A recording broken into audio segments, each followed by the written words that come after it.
shirkadda asalcad oo ka mid ah shirkadaha daabacaadda ee magaalada Hargeysa ayaa xarunta Agoomaha waxa ay ku wareejiyeen deeq ay ugu tala galeen in carruurta Agoomaha ee xaruntaasi ku jira ay kaga qayb qaataan xuska sanad guurada 24aad ee 18 May oo maalinta Britole ah dalka looga dareeri doono. Munaasabada agabka lagu kala wareegayay oo lagu qabtay xarunta Agoomaha ee magaalada Hargeysa waxaa ka soo qayb galay mas'uuliyiinta xarunta Agoomaha iyo shirkadaasi agabka wareejinaysay. Ugu horeyntiina waxaa halkaasi ka hadlay Yaasiin Xaaji Abdullaahi oo ka mid ah mas'uuliyiinta shirkadda daabacaadda ee asalcad oo tilmaamay muhiimadda ay leedahay in la caawiyo Agoomaha xilligan oo kale. 18 weyn maalinta qaran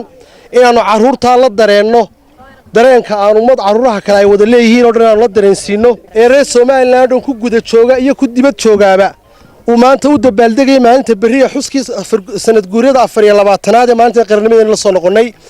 ayaa waxay noo tahay farxad aad u weyn. Gudoomiyaha xarunta Agoomaha ee magaalada Hargeysa Marwa Caasha Maxamuud Qaalib oo halkaasi ka hadashay ayaa u mahad celisay shirkadda asalcad ee deeqdaasi soo gaarsiisay xarunta. maanta farxad weyn iyada oo ay ku darsadeen liiskooda waliba bioratiga ah shirkadda asal xarunta Agoomaha Hargeysa oo ay runtii ay tahay aanay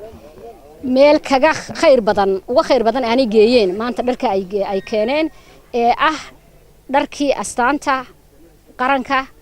oo ay carruurtu aad iyo aad aan hubo inay ugu farxeen una soo dhaweynayaan in badanina aanay ka qayb qaadateen bari 18 May hadaanay dharka maanta helin aad baan ugu mahadnaqayaa. ugu dambeyntiina waxaa xarunta Agoomaha lagu wareejiyay garamaan calamaan koofiyado iyo waxyaabaha kala duwan ee lagu muujiyo astaanta xuska 18 May si carruurta Agoomaha farxadda dalkooda uga qayb qaataan.